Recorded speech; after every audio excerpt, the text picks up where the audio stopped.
Now, these egregious industrial initiatives are not limited to distant spheres. This is my closest friend amongst the Tahltan, Oscar Dennis. This is a photograph that appeared in the National Geographic magazine. It did have an interesting effect on women around the world. Suddenly women from Poland and Moscow were suddenly beating their doors down to Iskut. And Oz would call me up, and like we're brothers, we've known each other 30 years, he said, "Wade, there's this woman from Moscow coming to see me." I said, "Man, you just had someone from Poland last week, you know." "Yeah, I know. You can't speak Polish." I don't think they really come for conversation." But of course, Oscar is one of the great advocates for the protection of the sacred headwaters, where by this remarkable miracle of geography, the headwaters of the Skeena, the Nass, and the Stikine are born in remarkably close proximity to them. And so in the long day, you can follow the tracks of grizzly and wolf and drink from the very sources of the rivers that gave birth to and cradled the great civilizations of the Northwest Coast, because each one of those rivers was associated with a great culture. The Stikine, of course, the Tahltan and the Tlingit at the mouth, the Nisga'a and the Nass, and of course in the Skeena, the Gitsamutsuit and the Kari, the Haisla, and even the Haida, because the salmon from the Skeena feed the children of Haida Gwaii.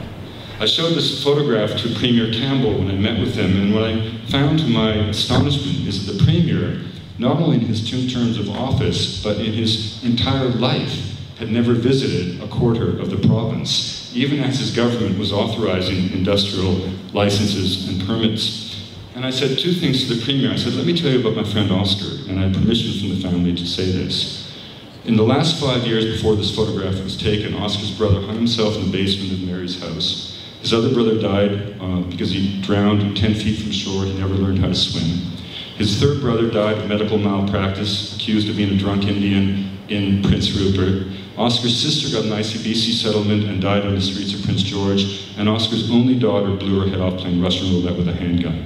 And I said, in those 5 years, Barrick Gold has taken out of Tahltan country 400 tons of gold and 5,000 tons of silver, a market value today of $25 billion, and I want to know why there's not a swimming pool in Iskut. Why isn't there a hockey rink in Iskut? Why isn't there trust funds for every kid to go to college? Why isn't there a trust fund for people to get low-interest loans? Why isn't there an elder center? Why has not the infrastructure of this community of about 350 people not changed one iota while this company has taken out from their land? It's not a poetic idea that this is Tahltan land. Every definition of British law and jurisprudence says that Tahltan never were conquered, they never gave up their land, and they've never been treated with, and this is Tahltan land. And they didn't get a penny, virtually, of that entire thing, with the exception of some monies that went for road building contracts. So mines go in, and if so, at what pace, in what places, at what cost to the environment, and for whose benefit? And critically, that's the question. If a mine is going to go into a First Nations land, jobs aren't enough. You know, and think for a second of how these mines get established.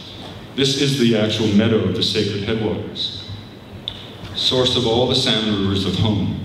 What does it take to get a mine account? A bunch of white guys get together on a golf course and cobble together a company with less history than my dog.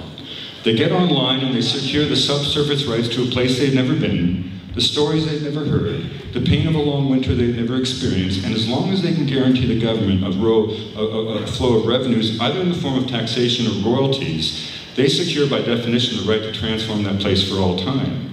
But what's fascinating, and this is a culturally bound idea, there's not a single metric in the calculus that rationalizes the industrialization of the wild that places any value on the land left alone, or any cost to the rest of us implicit in its destruction.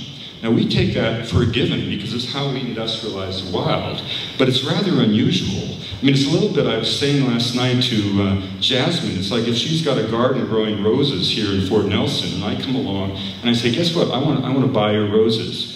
And I'm such a good corporate citizen, I'm going to even give your kids jobs plucking those roses. And so we have this transaction, I walk away with all the roses, she's got some money in her pocket, and then as I look over my shoulder, I say, oh, by the way, I'm destroying your house. And you say, well, what are you going to do to compensate me for the house? I said, I'm not going to do anything to compensate you for the house. This is a transaction about roses. I employed your kids. What more do you want? Well, in a way, that's how the industrialization of these areas occur. And it's not the norm. That's how I want to stress. You know, I remember in the I was in the lodge of a friend of mine who had died on his trap line, and I saw this white guy in the corner, and this woman walked in, and I knew from the way she was walking that she was an engineer from the Imperial Metals Red Chris mine, where they want to literally put an open pit copper and gold mine on a mountain that's home to the largest population of stone sheep in the planet. A place you can't even shoot a sheep with a rifle, but they're allowed to destroy it with a mine. And I could tell this woman worked for the mine. It used to be you could tell a miner because they wore steel-toed boots and hard hats, and now they look like they come out of a Patagonia clothing catalog. But you can still tell.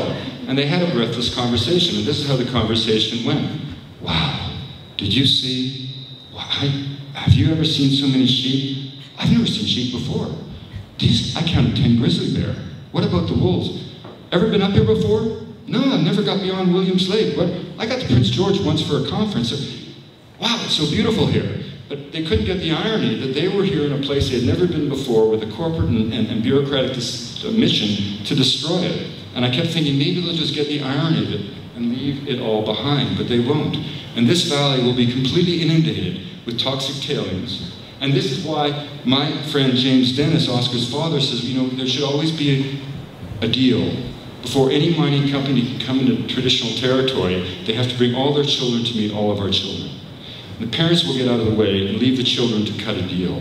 And the deal will be this, very simple. For every tree cut on Tahltan territory, a rose bush goes down in the garden of the CEO's wife's garden in West Vancouver.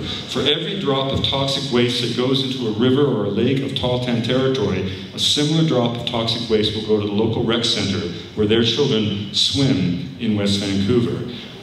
Maybe if we had that kind of arrangement, people would think a little bit more carefully about the impact that these developments have.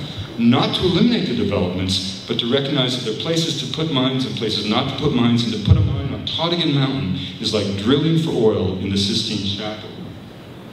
Now, this of course is not how the Tahltan people view it, and that's why they gathered as early as 2006 at the sacred headwaters, supported by a dozen First Nations, including the Kaskademi, to say this land is a land of our origins. This is a neighborhood. This is a church, a sanctuary, the burial grounds of our ancestors, and the people who own this land are the generations that is yet to be born.